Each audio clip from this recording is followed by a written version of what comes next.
Hey everyone, welcome back to the Roast West Coast podcast. Before we get started today, I want to shout out a new coffee promo for Roast listeners. Use the promo code ROAST in all capital letters at MareaCoffee.com to get 15% off your coffee order. That is MAREA Coffee.com, Marea Coffee. And that would also apply to your first month on any of their coffee subscription orders. Today, I've already got my coffee here ready, so we can get into this episode. Truthfully, I've already had a few coffees today because mornings are chilly and coffee makes me happy. My guests today are Sam and Weston Nawrocki. They are the husband and wife team behind Manzanita Roastery of Rancho Bernardo, California, and they just opened a new location in an incredibly beautiful building in downtown Escondido. Yes, you did hear that right. They just opened a new location in the middle of this pandemic.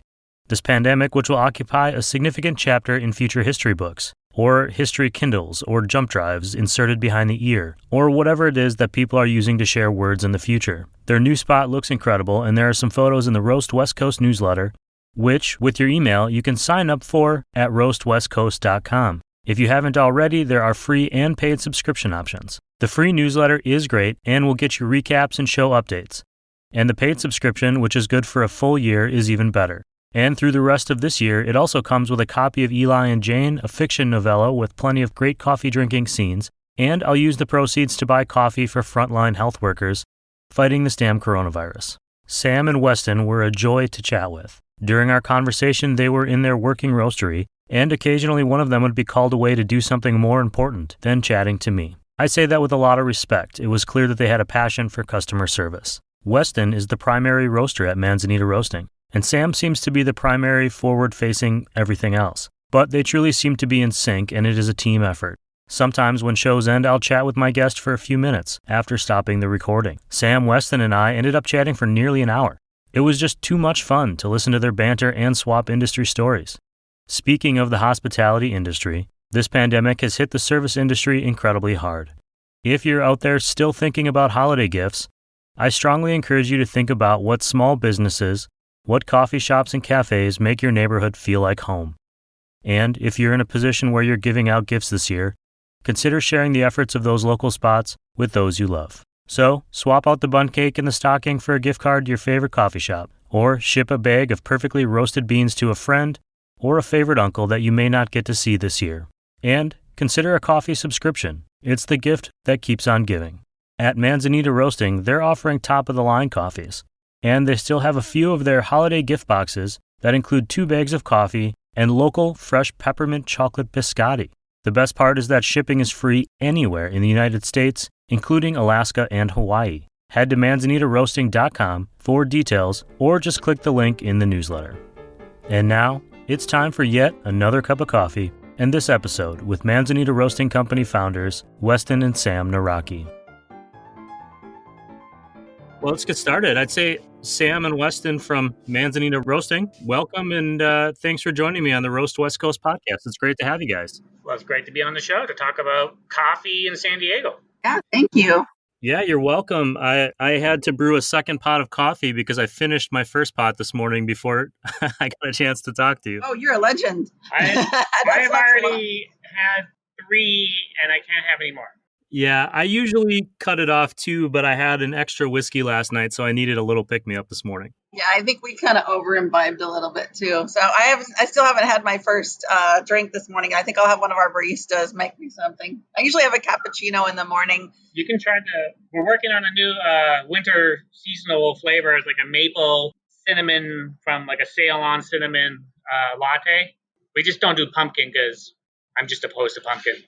We make all of our flavors in-house. We're kind of nerdy like that. So pumpkin spice in-house would probably taste more like squash coffee, right? I mean, that way, because, you got to have all those good chemicals to make it taste amazing. And if you call it pumpkin, you better have pumpkin in there. Right. I can tell you that when I was working with Coffee Cycle, Chris O'Brien over there, he makes a homemade pumpkin spice. And it's such a pain. Yes. Such a pain that I told him, we should charge $12 for this, and then no one will order it, and then you don't have to make it anymore. But he does it anyway. Yes. If you would have seen the box that he got in, how many pounds he bought? 10 pounds. 10 pounds of cinnamon sticks, these Ceylon cinnamon sticks. Yeah, they're Ceylon cinnamon, so they don't even look like your normal cinnamon stick. It's supposed to be a true cinnamon, but I just saw it and it looked different, so I'm like, I'll buy 10 pounds of it. Give it a shot. This is Jeff and him, right? Right.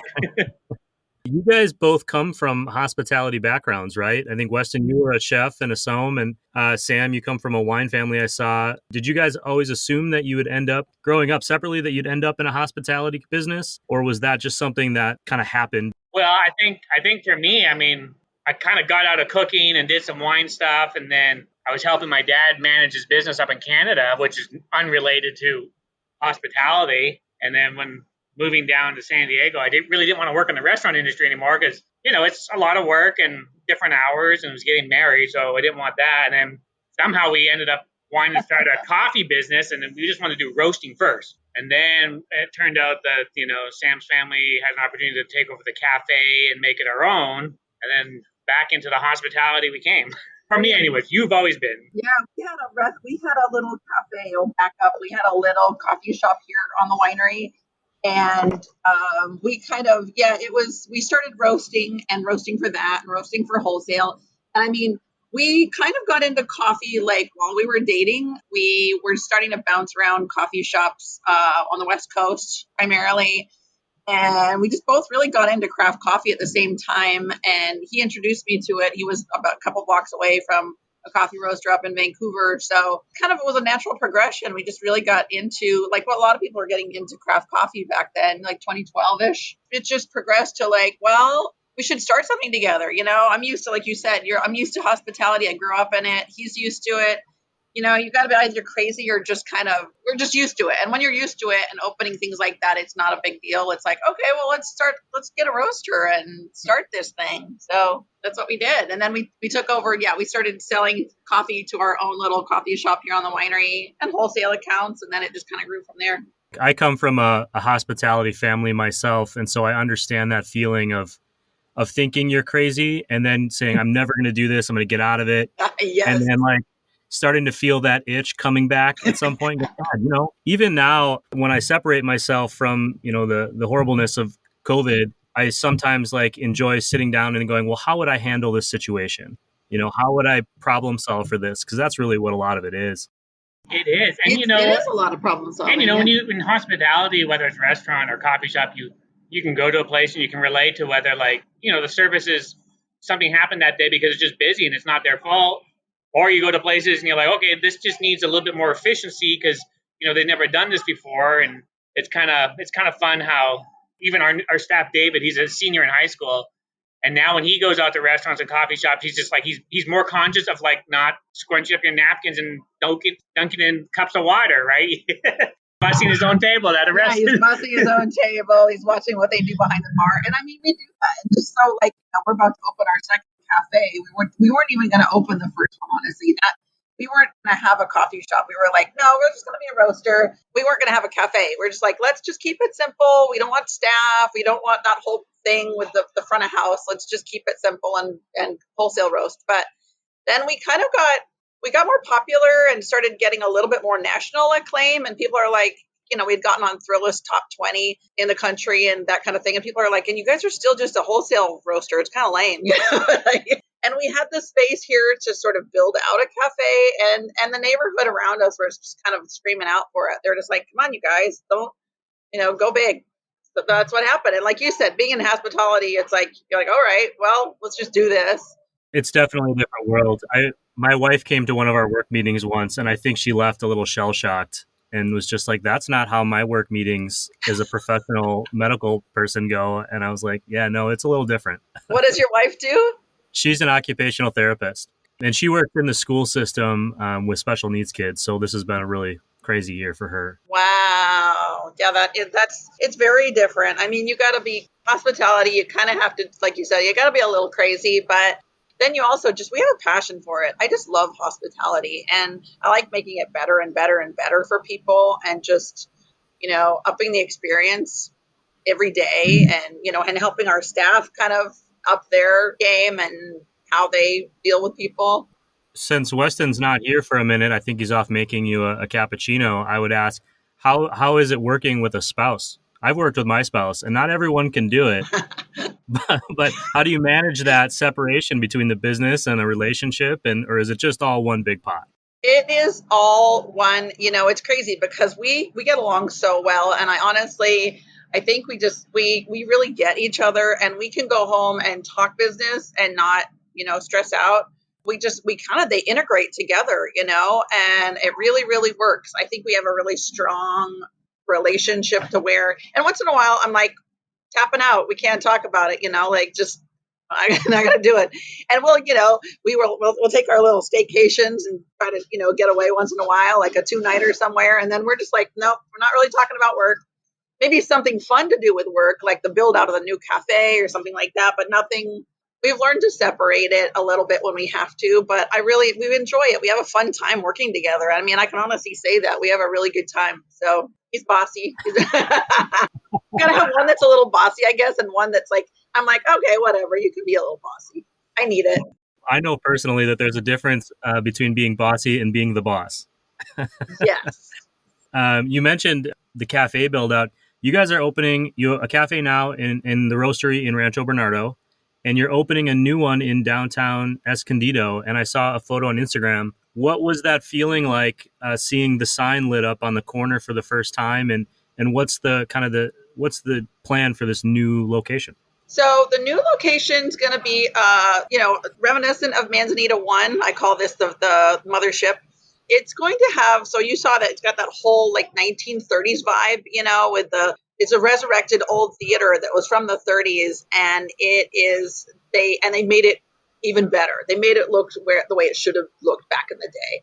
It's absolutely gorgeous. So when I saw the sign, I was kind of got goosebumps because I'm like, oh my God, Manzanita's like on a marquee. It looks like Vegas. We're going big. So it's going to have a whole different vibe than this place. This is more industrial, like cowboy meat, it's kind of industrial chic. And the other one's going to be like speakeasy, 30s, Art Deco. It's going to go with the building. So when you walk in, you're going to see Manzanita and like our cowboy that's on the wall and stuff, but you're going to also see like a whole different look, like 1930s-ish. You've been roasting kind of since 2015, started off as wholesale, and then moved into the cafe a few years later. And I was doing very serious, intensive 10 minutes of research before we talked. And I saw this line on your website that said, super duper sustainable. I didn't write that. What does that mean? What is super duper sustainability? Yeah, what does that mean? Because I have no idea. Everything you see on our website, we kind of do a lot of, we make fun of ourselves. There's lots of self-deprecating humor because super duper sustainable. I mean, if you came to the roaster, it's really crazy. Like, of course, we've got the loring, which is sustainably, roasting anyway it saves 80% of the fuel costs of any other roaster. I don't know if you knew that, but I did not. Super energy efficient and emissions. So way less emissions. No smoke goes out when you roast. It literally has just clean, hot air going out into the environment. Everything that we use, like our chaff even, goes into the vineyards here at the winery. Everything gets composted. So even like when we prep food, like all the eggs and eggshells and banana peels and everything, that all goes into the compost too. So we literally use everything. We have, corn straws. We try to do everything that we can, but we try to send out all the drinks in ceramic. And we have a big, huge outdoor area, so we can do that, natural outdoor. Especially for COVID right now. Yeah. We didn't really actually realize it was one of the, I think when I really kind of was eye-opening when that we were in Thrillist, and the author, food writer said, he wrote in the article, well, Weston and Sam are probably one of the most sustainable roasters on my list. And I was like, oh my gosh, we kind of are. Like, we're just kind of hippie, nerdy. Like, I guess everything we try to do is like just, reuse and repurpose everything. Why not just compost it? And, the guys, because they'll take the stuff from the restaurant next door and, they have a couple of compost piles around here, but, grapes need compost, and why buy it when you can make it with all the scraps from the restaurant here. And our coffee grounds, everything goes back into the vineyard. So I just kind of think everything we do, we try to like be really sustainable about it. And then of course, back to the farms, we work with farmers that are direct trade, little tiny farmers, micro lot. So people who are listening, you're talking about working with farmers to get the beans. Yeah, so we work obviously directly with some farmers that, they're taking care of exporting, like Annie Ruth out of El Salvador. She's taking care of her own exporting, and they'll have maybe, one of the bigger companies just do the final importing paperwork. But, we talk to her, well, email, but I've talked to farmers in Guatemala on the WhatsApp app. And then we work with a couple of importers that work on very sustainable levels too. So like Collaborative Coffee Source out of Norway works with farmers. Like this year in Peru, we're probably not going to get any coffee because with COVID, they had a fast drying cycle. The waters are really wet and they're just not going to last. And so they work with the farmers year in, year out to like work on processes so that they can, have that we pay more money and then they get more money. And it's a whole cycle of our coffee on our shelf now are average like $20 a bag, but it's because I'm paying an extra 40% over the last 2 or 3 years. So, just paying more for better coffee. It's an actual livable wage for the farmers. So, I'm opposed to organic and fair trade certifications and all that, because a lot of that is just, a lot of small farmers can't afford that. And better to support that, like that sort of international farmers market approach, I call it, where you're like working directly with farmers and you're giving them an actual living wage and, higher price for their coffee. It's important. I think with the certification thing, I think that the idea behind it, helping educate customers, is important. But just because a business doesn't have it doesn't mean they're not doing it. Exactly. Like the farm that we get our farm box, our CSA from every other week or so, they're doing everything organically, and we've talked to the farmer about it, but they don't have those certifications just for that reason. It's too expensive. And I tell people, like, if you're very concerned about, like, pesticides and stuff, there's countries that you don't have to worry about, like Ethiopia, for example, are mostly backyard forests. So for them to certify, it's a quick, easy step that they just do, and they can certify within a month type of deal. Like, it's not like a big step like an American farmer. But, like, there's farmers in Brazil that own 1,000 acres, which most small farmers only have a couple acres. So, maybe you stay away from, maybe a big Brazilian farmer until you see and maybe you want a certification from them, but we don't put it on the bag because we don't need to do that. And if it doesn't taste good, then they're spraying stuff on it and they're just getting coffee beans that look like coffee beans, but they don't taste delicious because, they supercharge their ripening process, for example. Sure. Like you said, it's really communication with the farmer. Like you said, with your box that you get, it's really communicating with them and finding out exactly how they farm and being satisfied with that.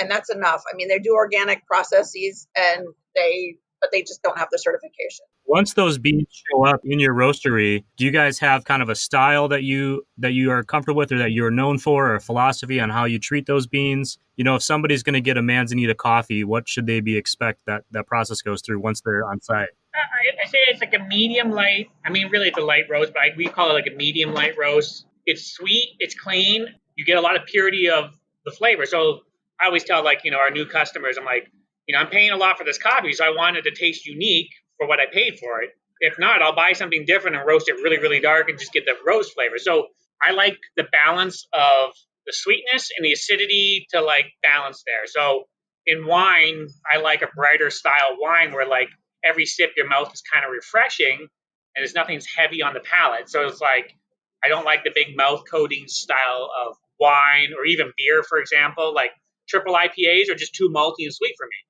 I like a nice dry IPA. So stuff like that, that's just my personal preference.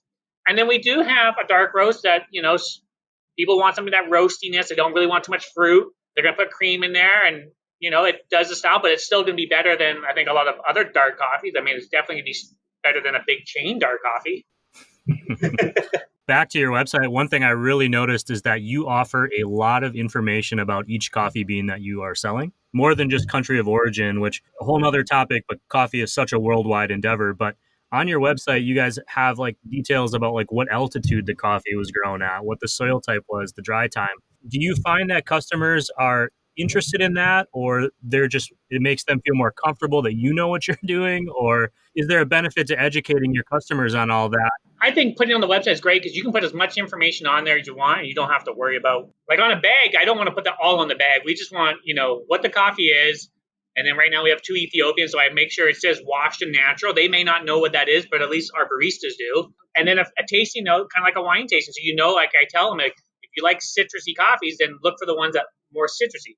But on the website, I think giving them as much information as they want. I mean, I think some people, some coffee nerds do look for that because they're like, oh, I want the highest elevation, Ethiopia I can find. It shows that we do our homework, I think, and whether or not they look at it, I think it's just like we've done our due diligence and homework on everything down to, and I put as much, like you said, as much on there as I can about even, what the soil type or, what month it was picked. That's something that is, we have to get it from our farmers and importers, and sometimes they don't even have it on their sheets, and then we'll ask them, hey, do you know example what it is? And they'll go, oh yeah. Like for example, in 2 weeks, we're going to release a Panama from Alita Estate.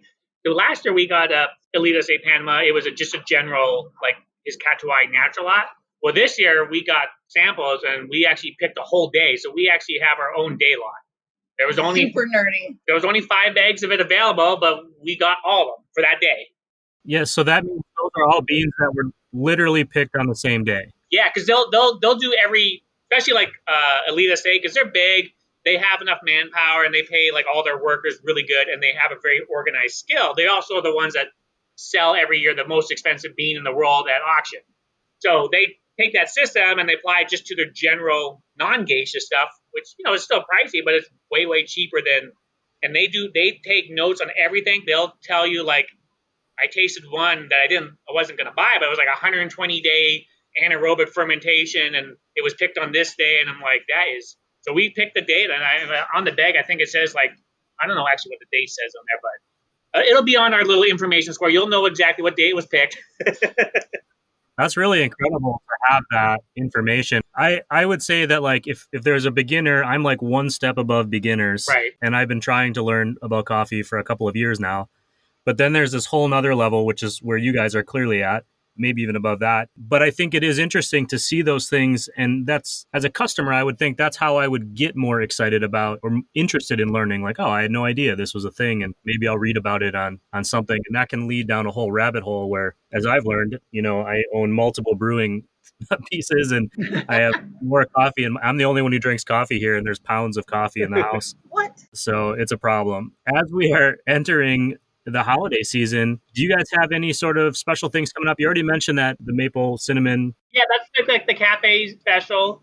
And then for our retail, we always have a winter blend. This year it's 50% Guatemalan, 50% Ethiopian natural from Banco Gotiti, which is like a high elevation Yirgacheffe, I think. But it's a really good clean natural that we're going to roast to a more of a medium level. So we like to do the winter blend a little bit more medium, a little bit more chocolatey, a little bit more richer. So it's like that comforting, that you want to drink in front of a fireplace, that's maybe not San Diego and 72 degrees, but The mornings have been cold. That's true.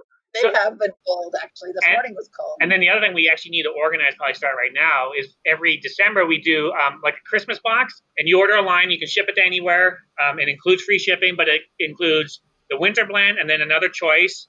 And then it includes the biscottis from Kathy, who does all our pastries for our cafe. One of our local bakers, So we put in, and which actually this year, I think people would really dig that because of people that are still quarantining at home to send to somebody that's quarantining at home, like a couple bags of coffee and some little treat, and shortbread. She does a really nice shortbread that we come up with some things and put it and wrap it all up in paper and make it look pretty. It worked last year. It's just all about trying to be organized ourselves and making sure. Yeah.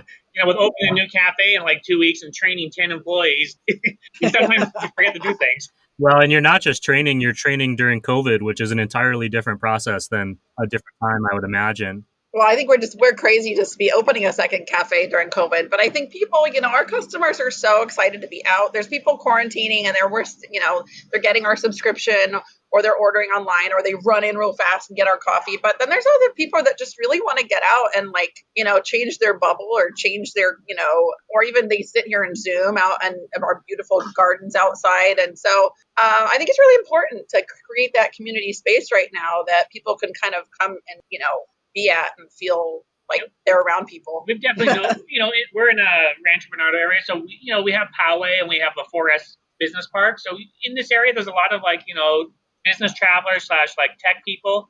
And, we've noticed since COVID, a lot of them coming to the cafe here because they're not going to work for the office. They're not flying around the country or the world doing their business stuff. So they come here as their office and just treat us to get out of the house because the 2 kids at home are driving them crazy. Oh, and then the other one, which is even funnier, is we have a couple university kids who are not going to university, and they have to get out of the house, but they can't deal with their parents. They're like, they're going to go stay at the winery and get a coffee. Well, it's one of those things, and I've had this conversation with a bunch of roasters, but getting a cup of coffee or going to a restaurant, for example, it's one of those few things that make you feel normal to some extent. Yeah. And if you find a place that you trust is doing the process right for protecting people from coronavirus, that's a gift. I mean, truly, that you're giving to people to have that experience. You know, my wife and I have different levels of isolation ability. Right. I feel pretty comfortable here in the closet. You know, she needs to get out a little bit more than me. And so having that place that you can go and feel like, oh, this is just like any normal day, even for a few minutes, can make things a little easier. It's important. And we do have, like, right away when we reopened, I had the dots on the ground and spaced the tables out and we put everything in place. And because we're in an older community around here. So there's a lot of people that are immune compromised and just older. So we wanted to make them feel safe. And I mean, people, it's great because they do come in and give us that feedback saying, you guys are really, really doing a great job. And because we have all the seating outside, there's so much room for social distancing. So yeah, you're right. They need to get out and see people and have a little normalcy and sit down and take off their mask and breathe in the air and get the vitamin D, right? And even the other place, I mean, we have a roll-up door, we have a rooftop patio, people can sit upstairs, and then even outside on the street. There's like cafe seating outside, and the building has auto doors. So on one side, there's a big, huge garage door, and the other side has auto opening doors. I mean, we couldn't be in a better situation for right now, really. I'm going to kind of start closing up here with one simple question for you both, which is, obviously it seems like you're at work all the time, which I understand, but if you were to be, say, on one of your vacations or 2-day staycation and you were to stop somewhere else and order a cup of coffee or coffee drink, what would you be drinking? I always order a cappuccino, and then I usually get an iced Americano to go. I get 2 drinks. Oh yeah, and I'll use an alt milk. Like here in the cafe, I drink macadamia milk. When I go somewhere else, I'll usually choose almond or oat, and I steer away from like coconut or soy. I just don't like them for different reasons. For myself, I guess it depends on what type of cafe mode I'm in, but usually I always order a pour over. If it's like going to be a light roast, that's what I'm going to enjoy. If I'm doing my mental roasting research, and if they don't have if some places don't have pour over, I'll get a hot Americano, usually half the amount of water, and I'll let it cool down. I don't like iced drinks, so I'll never order an iced latte or iced Americano. I like my drinks hot, then cool down. And then in the afternoon, you know, if I do want to sit down and get a little pastry, then I'll have a cappuccino with whole milk. And cappuccino, I mean like 8 ounces, 3-to-1, not drive home. I'm going to be embarrassing myself a little bit, I think, with our audience, but I spent a year trying to learn about coffee in the mornings before going to work, just because I was really excited about it and passionate about it. And I think it was about 3 months before they let me touch the espresso machine, which had a pull-out handle. And then we hired another employee, and I think it was like 2 days, and she was allowed to do it. And I was so frustrated. But I was taught that same way, like, these are the specifics. Like, we don't deviate from these because this is how it's done. And well, and even for like us, I mean, opening the second cafe, the consistency comes, both cafes have the exact same grinder, the exact same espresso machine, so that when we train them here and they go over there, they're not confused. And it has to be the same, from between the two. Just, consistency, that's the key, really. That's the key. Cheers to you guys. Thank you for joining me on the show today. I really appreciate your time, and congratulations on the new roaster. And I think everyone's excited about the new cafe. I think everyone will be excited to get there and check it out. Thank you very much. Thank you so much for having us today.